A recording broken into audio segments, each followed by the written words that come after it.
കാറ്റത്തെ കിളിക്കൂട് സീരിയലിന്റെ ഇനി വരാൻ പോകുന്ന ഒരു അടിപൊളി സൂപ്പർ ത്രില്ലിംഗ് എപ്പിസോഡ് റിവ്യൂ ആണ് പറയുന്നത്.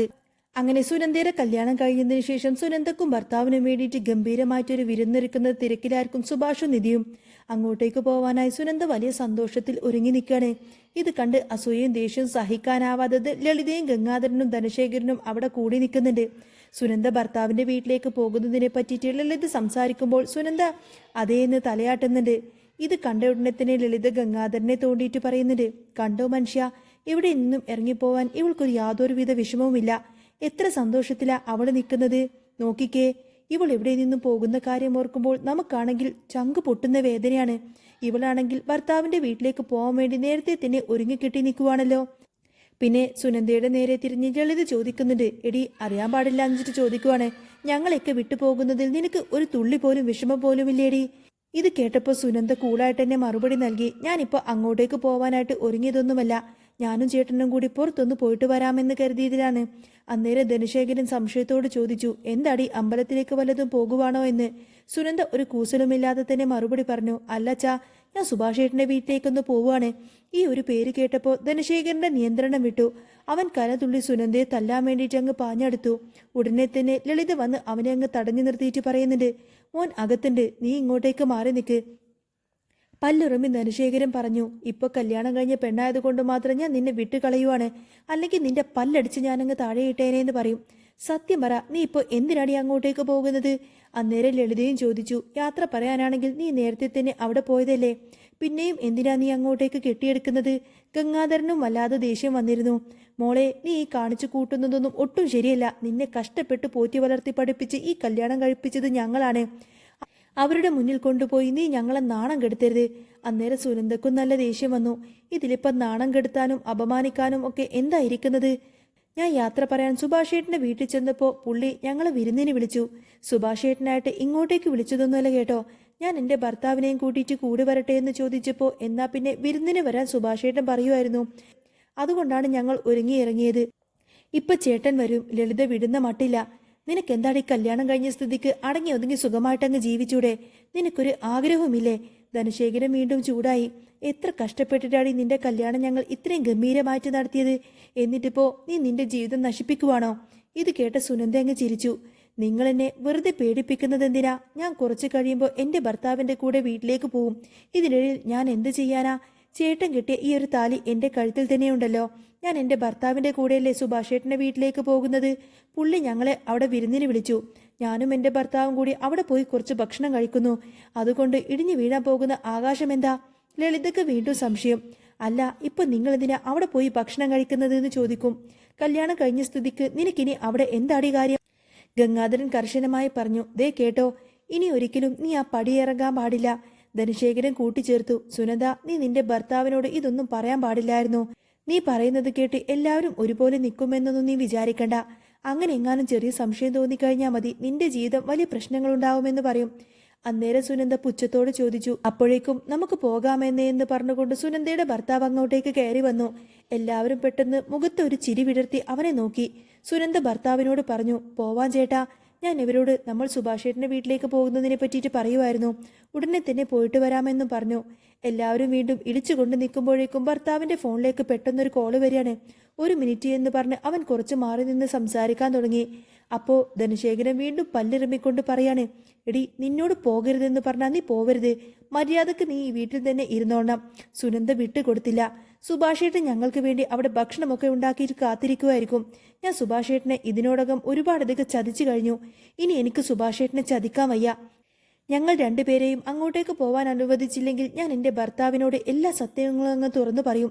കല്യാണത്തിൻ്റെ തലേ ദിവസം ഞാൻ രാത്രി സുഭാഷേട്ടൻ്റെ വീട്ടിൽ ചെന്ന് എന്നെ കല്യാണം കഴിക്കുമോ എന്ന് ചോദിച്ചതും അപേക്ഷിച്ചതും എല്ലാം ഞാൻ തുറന്നു പറയും.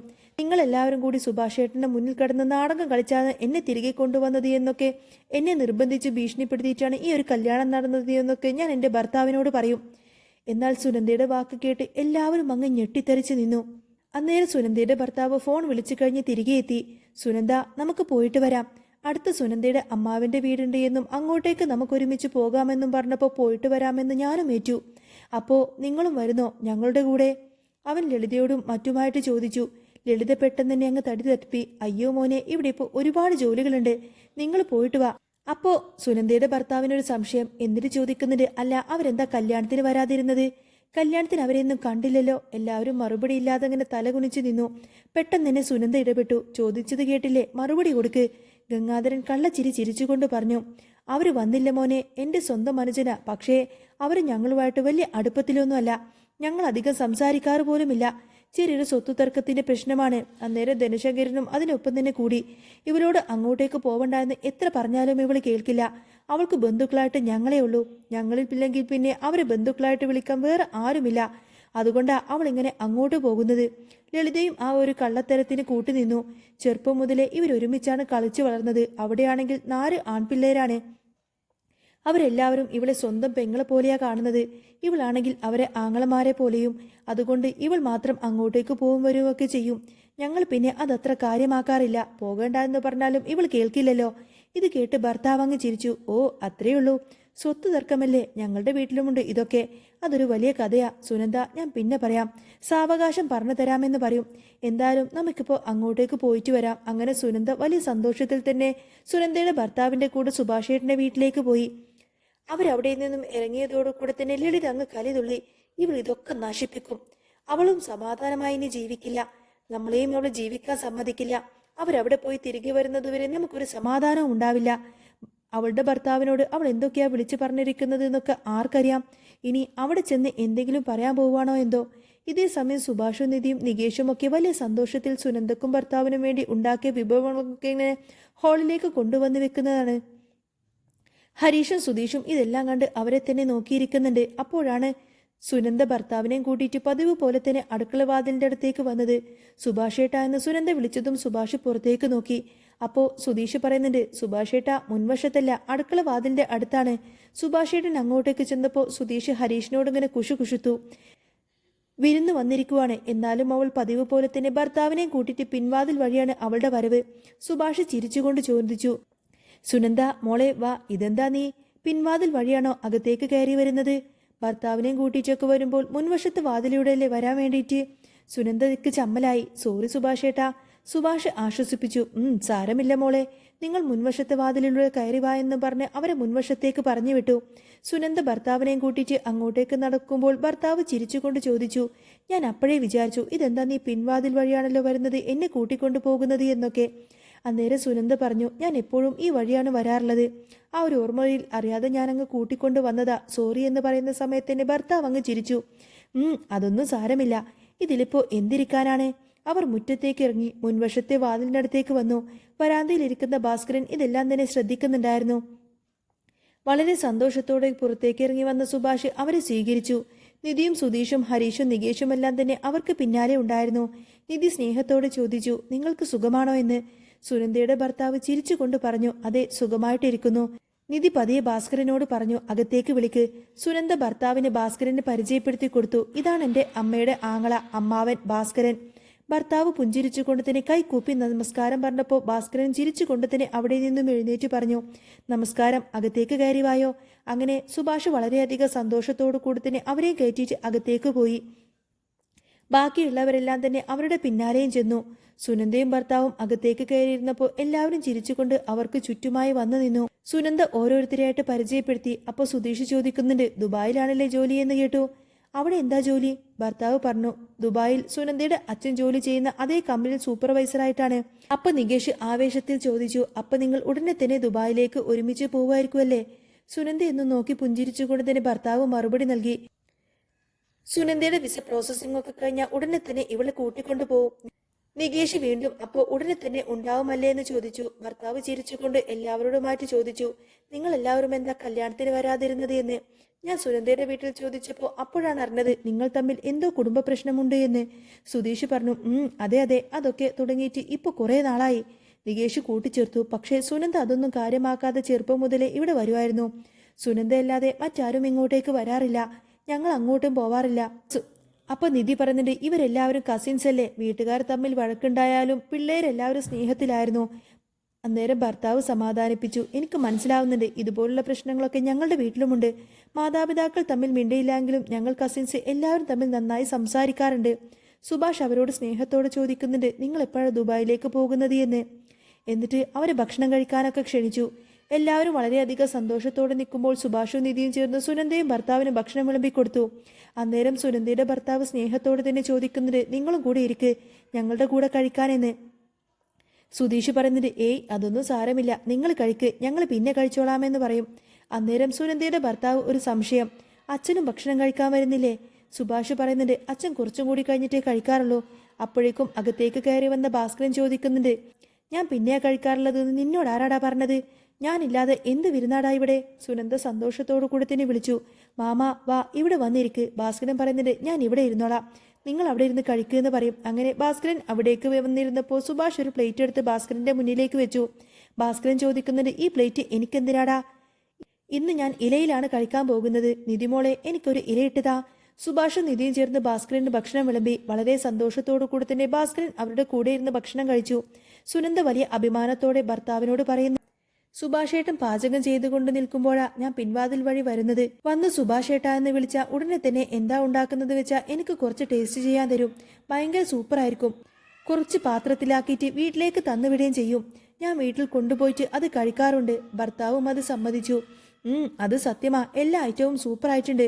സുഭാഷ് ചോദിക്കുന്നുണ്ട്, കുറച്ചും കൂടി വിളമ്പട്ടെ എന്ന്. അന്നേരം സുനന്ദയുടെ ഭർത്താവ് പറയുന്നുണ്ട്, അയ്യോ ഇതൊന്ന് കഴിച്ചു തീർക്കട്ടെ, അത് കഴിഞ്ഞാൽ ഞാൻ പറയാമെന്ന് പറയും. സുനന്ദ ആശ്ചര്യത്തോടെ ചോദിച്ചു, ഈ ഇത്രയും ഐറ്റംസ് ഒക്കെ സുഭാഷേട്ടനാണോ ഉണ്ടാക്കിയത് എന്ന്. സുഭാഷ് പറയുന്നുണ്ട്, അല്ല, നിധിയും നികേഷും എന്നെ സഹായിച്ചിരുന്നു, അവരെന്റെ കൂടെ തന്നെ ഉണ്ടായിരുന്നു എന്ന് പറയും. അന്നേരം ഭാസ്കരൻ ഗൗരവത്തിൽ ചോദിക്കുന്നുണ്ട്, ഇങ്ങോട്ടേക്ക് വരാൻ നിന്റെ അമ്മ സമ്മതിച്ചോ എന്ന്. പെട്ടെന്ന് തന്നെ എല്ലാവരുടെയും മുഖമൊന്ന് വാടി. സുനന്ദ പറയുന്നുണ്ട്, അമ്മ സമ്മതിക്കുമോ മാമ? പോവണ്ട എന്നാണ് പറഞ്ഞത്. പക്ഷേ ഇപ്പൊ ഞാൻ പെർമിഷൻ ചോദിക്കേണ്ട ആള് മാറിയില്ലേ? എനിക്കിപ്പോ എന്റെ ഭർത്താവിനോട് മാത്രം പെർമിഷൻ ചോദിച്ചാൽ മതിയല്ലോ. എന്റെ മാമന്റെ വീട്ടിലേക്ക് പോകാമോ എന്ന് ഞാൻ എന്റെ ചേട്ടനോട് ചോദിച്ചു. പോകാമെന്ന് പുള്ളി പറയുകയും ചെയ്തു. അതാ ഞങ്ങൾ ഒരുമിച്ച് ഇങ്ങോട്ടേക്ക് വന്നത്. ഭാസ്കരൻ വീണ്ടും ചോദിക്കുന്നുണ്ട്, മോന് നല്ല ശമ്പളമൊക്കെ ഉണ്ടാവുമല്ലേ എന്ന്. ദുബായിൽ സ്വന്തമായിട്ട് വീടൊക്കെ ഉണ്ടോ? സുധീഷ് ഇടപെട്ടു. അതിപ്പോ ശമ്പളത്തെക്കുറിച്ച് ചോദിക്കുന്നത് എന്തിനാച്ചാ? ഇന്ത്യയുടെ ഭർത്താവ് വളരെ വിനയത്തോടു കൂടെ തന്നെ പറഞ്ഞു, അതെന്തിനാ, അമ്മക്കും അച്ഛനും സ്വന്തമായിട്ട് വീടുണ്ട്, അവിടേക്കാ ഞങ്ങളിപ്പോ പോകുന്നത്. ഞാൻ ഇതുവരെ സ്വന്തമായിട്ട് വീടൊന്നും വാങ്ങിയിട്ടില്ല.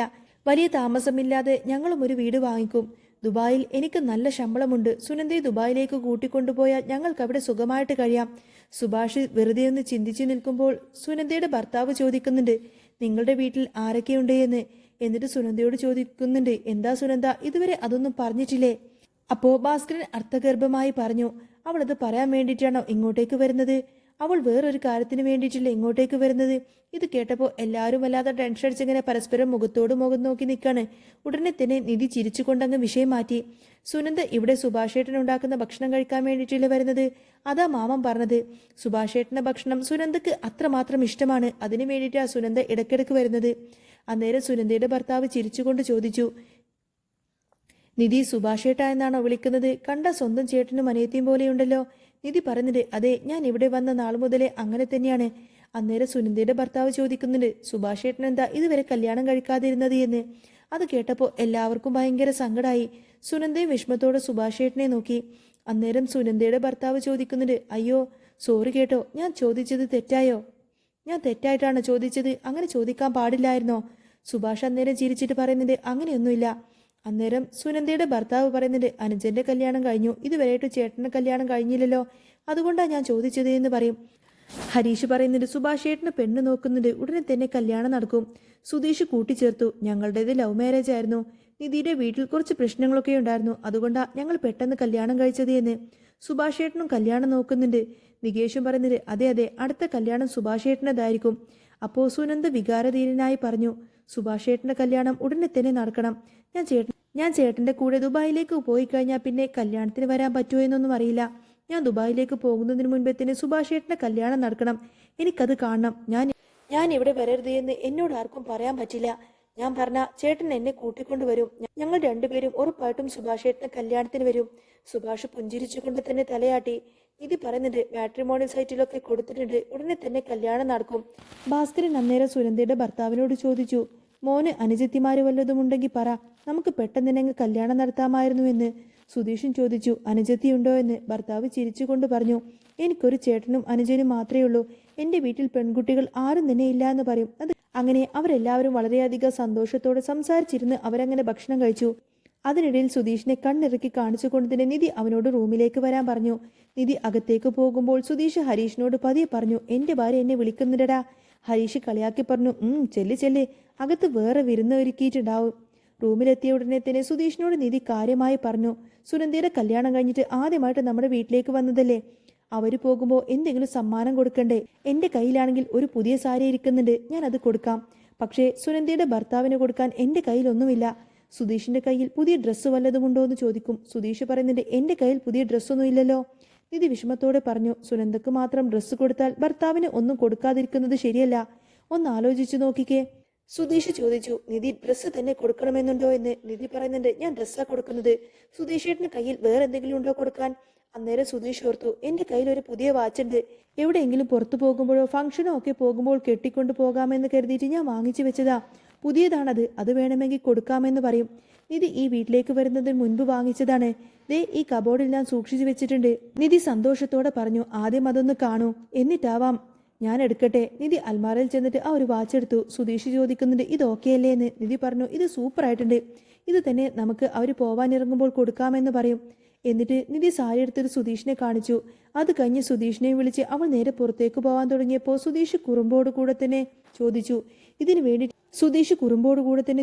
ഇതിനു വേണ്ടിയിട്ടാണോ നിധി നീ എന്നെ ഇങ്ങോട്ടേക്ക് വിളിച്ചത് എന്ന്. അതേന്ന് നിധി പറഞ്ഞപ്പോൾ സുധീഷ് പറയുന്നുണ്ട്, വാ നമുക്ക് പോവാം. ഭക്ഷണം കഴിച്ചു കഴിഞ്ഞപ്പോൾ സുനന്ദയും ഭർത്താവും സന്തോഷത്തോടു കൂടി തന്നെ എല്ലാവരും ഇങ്ങനെ സംസാരിച്ചിരിക്കുകയാണ്. ആ സമയത്തിന് സുനന്ദ പറഞ്ഞു, സുഭാഷേട്ടാ ഭക്ഷണമൊക്കെ ഗംഭീരമായിരുന്നു കേട്ടോ. അന്നേരം സുനന്ദയുടെ ഭർത്താവും അത് സമ്മതിച്ചു. അതെ, എല്ലാ ഐറ്റംസും വളരെ നന്നായിരുന്നു. സുഭാഷേട്ടൻ പറഞ്ഞു, സന്തോഷം. അപ്പോൾ സുനന്ദയുടെ ഭർത്താവ് പറയുന്നുണ്ട്, എങ്കിൽ ശരി ഞങ്ങൾ ഇറങ്ങട്ടെ എന്ന് പറയും. സുനന്ദ എഴുന്നേൽക്കാൻ തുടങ്ങിയപ്പോൾ നിധി വിളിക്കുന്നുണ്ട്, ദേ ഒരു മിനിറ്റ്, നിങ്ങൾ ഇങ്ങോട്ടേക്ക് വരുന്നത് ഞങ്ങൾക്ക് വൈകിയാ അറിഞ്ഞത്, അതുകൊണ്ട് ഒന്നും വാങ്ങി വെക്കാനൊന്നും കഴിഞ്ഞില്ല. സുനന്ദ നീ ഈ സാരി വാങ്ങിക്കണം. സുനന്ദ ചോദിച്ചു, എന്തിനാ നിധി ഇതെല്ലാം? നിധി സ്നേഹത്തോടെ തന്നെ നിർബന്ധിച്ചു, അതൊന്നും സാരമില്ല, നീ ഇത് വാങ്ങിക്കണം, ഈ സാരി സുനന്ദക്ക് നന്നായിട്ട് ചേരും. സുനന്ദ സന്തോഷത്തോടെ പറഞ്ഞു, താങ്ക് യു നിധി. എന്നിട്ട് അത് വാങ്ങിച്ചു. സുധീഷ് പറയുന്നുണ്ട്, നിധി പറഞ്ഞതുപോലെ തന്നെ ഇതൊരു സഡൻ പ്ലാൻ ആയതുകൊണ്ട് ഞങ്ങൾക്കൊന്നും വാങ്ങി വെക്കാനൊന്നും കഴിഞ്ഞില്ല. അന്നേരം സുനന്ദയുടെ ഭർത്താവും പറയുന്നുണ്ട്, അതൊന്നും സാരമില്ലെന്നേ. അന്നേരം സുധീഷ് ഒരു വാച്ച് നീട്ടിക്കൊണ്ട് പറഞ്ഞു, ഇതൊരു ചെറിയ ഗിഫ്റ്റാണ്, പുതിയ വാച്ചാണ്, വലിയ വിലയൊന്നുമില്ല, പക്ഷേ നല്ല വാച്ചാണ്, പ്ലീസ് ഇത് വാങ്ങിക്കണമെന്ന് പറയും. അന്നേരം സുനന്ദയുടെ ഭർത്താവ് അതിലേക്കൊന്ന് നോക്കി. വാങ്ങിക്കൊള്ളാൻ അവൾ കണ്ണുകൊണ്ട് കാണിച്ചു. അങ്ങനെ വലിയ സന്തോഷത്തോടു കൂടി തന്നെ അവനത് വാങ്ങിച്ചു.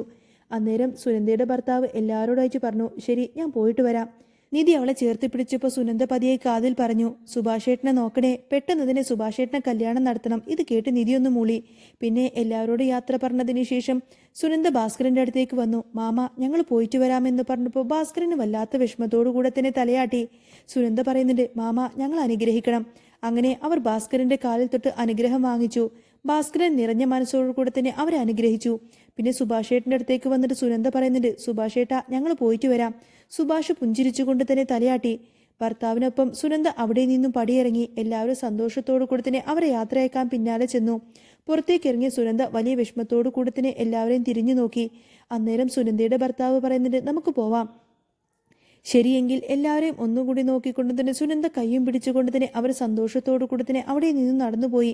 അവർ പോകുന്നത് നോക്കിക്കൊണ്ട് തന്നെ സുഭാഷ് വല്ലാത്ത സങ്കടത്തോടെ ഇങ്ങനെ നോക്കി നിൽക്കുമായിരുന്നു. ഭർത്താവിന്റെ കയ്യും പിടിച്ച് മുന്നോട്ട് നടന്നു പോകുമ്പോഴും സുനന്ദ കണ്ണ് നിറഞ്ഞ് ഇടയ്ക്കിടയ്ക്ക് സുഭാഷിനെ എങ്ങനെ തിരിഞ്ഞു നോക്കുന്നുണ്ടായിരുന്നു. നിധിയും ഹരീഷും സുധീഷും നികേഷും എല്ലാം വളരെ വിഷമത്തോടു കൂടി തന്നെ സുഭാഷിനെ എങ്ങനെ നോക്കി നിൽക്കുന്നുണ്ടായിരുന്നു. അവരുടെ കണ്ണെല്ലാം തന്നെ നിറഞ്ഞു തുളുമ്പിയിരുന്നു. ചിരിച്ചു കൊണ്ടുപോകുന്ന സുനന്ദയും ഭർത്താവിനെയും നോക്കിക്കൊണ്ട് തന്നെ സുഭാഷും ഭാസ്കരനും വല്ലാത്ത സങ്കടത്തോടു കൂടി തന്നെ അവിടെ തന്നെ നിന്നു. അവർ രണ്ടുപേരും സുഭാഷിന്റെ വീട്ടിൽ നിന്ന് പടിയിറങ്ങി കുറച്ചു ദൂരം നടന്നപ്പോഴേക്കും സുനന്ദയുടെ മനസ്സ് മുഴുവൻ അവിടെ തന്നെയായിരുന്നു. ഇടയ്ക്കിടയ്ക്ക് അവൾ കണ്ണു തുടക്കുന്നത് കണ്ടിട്ട് ഭർത്താവ് സ്നേഹത്തോടെ അവളുടെ തോളിലൂടെ കൈയിട്ടു. എന്നിട്ട് ചോദിക്കുന്നുണ്ട്, എന്താ സുനന്ദ, വല്ലാത്ത സങ്കടം വരുന്നുണ്ടോ? സ്വന്തം വീട്ടിൽ നിന്നും ഇറങ്ങുമ്പോഴുള്ള ആ ഒരു വിഷമം നിന്റെ മുഖത്തുണ്ട്. ഇത്രയും അധികം സ്നേഹമുള്ള ചേട്ടന്മാരെ പിരിഞ്ഞു പോകുന്നതിന്റെ ആയിരിക്കുമല്ലേ? അവൻ ചോദിച്ചു. സുനന്ദ പെട്ടെന്ന് ഞെട്ടി. കള്ളം പിടിക്കപ്പെട്ടതുപോലെ തന്നെ അവൾ വേഗം മുഖം തുറച്ചുകൊണ്ട് തന്നെ പറഞ്ഞു, അതേന്നേ, ചെറുപ്പം മുതലേ സുഭാഷേട്ടൻ എനിക്ക് എൻ്റെ സ്വന്തം ആങ്ങളെ പോലെ തന്നെയാണ്. ദുബായിലേക്ക് പോയാൽ പിന്നെ എനിക്ക് കാണാൻ പറ്റുമെന്ന് ഓർക്കുമ്പോഴാ. അവളുടെ വാക്കുകൾ ഇടറുന്നുണ്ടായിരുന്നു. അവൻ ചിരിച്ചുകൊണ്ട് പറഞ്ഞു, അതിനെന്താ, നമുക്ക് ലീവിന് വരുമ്പോഴൊക്കെ ഇങ്ങോട്ടേക്ക് വരാമല്ലോ. പിന്നെ സുഭാഷേട്ടന്റെ കല്യാണമാകുമ്പോഴേക്കും ഞാൻ ഉറപ്പായിട്ടും നിന്നെ ഇങ്ങോട്ടേക്ക് കൂട്ടിക്കൊണ്ടുവരും, പോരെ? ഇത് കേട്ടപ്പോൾ നെഞ്ചിലൊരു കൊളുത്തി വലിക്കുന്ന വേദന പോലെ തന്നെ സുനന്ദ വെറുതെ ഒന്ന് മൂളി. ഉള്ളിലെ സങ്കടം പുറത്തു കാണിക്കാതിരിക്കാൻ അവൾ പാടുപെട്ടുകയായിരുന്നു. അവൾ തിരികെ വീട്ടിലേക്ക് എത്തുമ്പോൾ ഉമ്മർത്ത് തന്നെ വല്ലാത്തൊരു വെപ്രാളത്തോടെ നിൽക്കുന്നുണ്ടായിരുന്നു ലളിതയും ധനശേഖരനും ഒക്കെ. കാറ് വന്ന നിന്ന ഉടനെ തന്നെ ധനശേഖരൻ ഓടി വന്നു. എന്താ മോളെ വരാൻ ഇത്രയും അധികം വൈകിയത്? അവിടെ എന്തായിരുന്നു പരിപാടി എന്ന് ചോദിച്ചപ്പോൾ സുനന്ദയുടെ ഭർത്താവ് വളരെ സന്തോഷത്തോടു കൂടി തന്നെ മറുപടി പറഞ്ഞു, അതൊക്കെ ഗംഭീരമായിരുന്നു അമ്മാവ. സുഭാഷേട്ടന്റെ കൈപുണ്യം അപാരം തന്നെ. പിന്നെ എന്താ സ്നേഹം, നിങ്ങൾ തമ്മിൽ എന്ത് സ്വത്തു തർക്കമാണെങ്കിലും അതൊക്കെ ആ പിള്ളേരുടെ മനസ്സില്ല കേട്ടോ. ഇത് കേട്ടപ്പോൾ ഗംഗാധരന്റെയും ലളിതയും മുഖം അങ്ങ് വിളറി വെളുത്തു.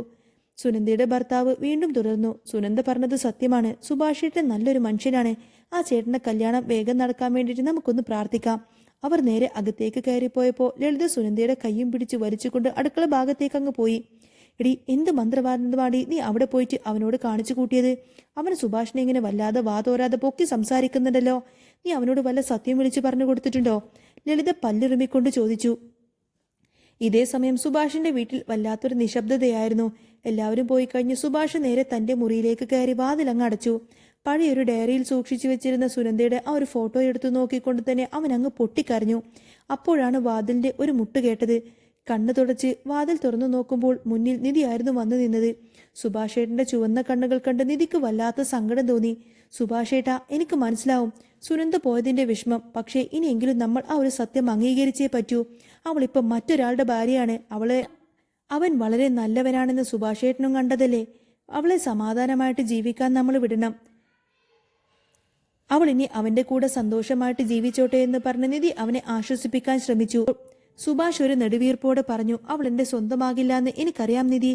പക്ഷേ അവളുടെ കഴുത്തിലെ ആ ഒരു താലി കാണുമ്പോൾ എനിക്കെന്റെ നെഞ്ചു പൊട്ടുന്ന പോലെയാണ്. അവൾ എന്നെ ചതിച്ചതല്ല, അവളെ എല്ലാവരും കൂടി നിർബന്ധിച്ച് സമ്മതിപ്പിച്ചതാണ് എന്നൊക്കെ എനിക്കറിയാം.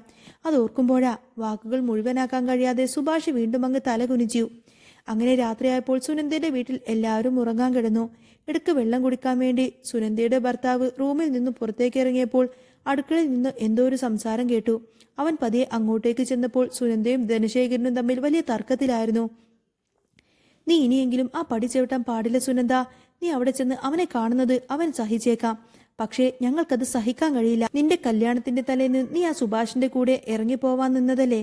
എന്നിട്ടിപ്പോ ഭർത്താവിനെയും കൂട്ടിയിട്ട് നീ അവിടെ പോയി വിരുന്ന് കഴിക്കുന്നോ? ധനശേഖരൻ ദേഷ്യത്തോടുകൂടെ ചോദിച്ചു. ഇവരുടെ സംസാരമെല്ലാം തന്നെ സുനന്ദയുടെ ഭർത്താവ് വ്യക്തമായി തന്നെ കേട്ടു. സുനന്ദ കരഞ്ഞുകൊണ്ട് തന്നെ മറുപടി പറഞ്ഞു, ഞാൻ എൻ്റെ ഇഷ്ടത്തിനല്ല ഈ കല്യാണം കഴിച്ചത്. നിങ്ങൾ എന്നെ ഭീഷണിപ്പെടുത്തിയത് കൊണ്ടല്ലേ. ഇത് കേട്ട് നിന്നിരുന്ന സുനന്ദയുടെ ഭർത്താവിന്റെ കയ്യിൽ നിന്നും വെള്ളമെടുക്കാൻ കൊണ്ടുവന്ന ആ ഒരു ഗ്ലാസ് പെട്ടെന്നങ്ങ് താഴേക്ക് വീണ് പൊട്ടി. ആ ഒരു ശബ്ദം കേട്ട് ഞെട്ടിത്തിരിഞ്ഞ് സുനന്ദയും ധനശേഖരനും കാണുന്നത് കണ്ണുകളിൽ തീ പാർന്ന ദേഷ്യത്തോടു കൂടി തന്നെ എല്ലാം അറിഞ്ഞു എന്ന ഭാവത്തിൽ നിൽക്കുന്ന സുനന്ദയുടെ ഭർത്താവിനെ ആയിരിക്കും. സകലതും അവസാനിച്ചു എന്ന് സുനന്ദക്ക് അന്നേരം തന്നെ തോന്നിപ്പോയി. അങ്ങനെ ഇവരെല്ലാവരും ആകെ ഞെട്ടലോടങ്ങനെ നോക്കി നിൽക്കുന്നതും കാണിച്ചുകൊണ്ടാണ് കേട്ടോ എപ്പിസോഡ് പൂർണ്ണമാവുന്നത്. അപ്പോൾ നിങ്ങൾക്ക് ഈ ഒരു ചാനൽ ഇഷ്ടമാവുകയാണെങ്കിൽ സബ്സ്ക്രൈബ് ചെയ്യാനും സപ്പോർട്ട് ചെയ്യാനും മറക്കല്ലേ. നെക്സ്റ്റ് വീഡിയോ ഉടനെ വരാം. ബൈ.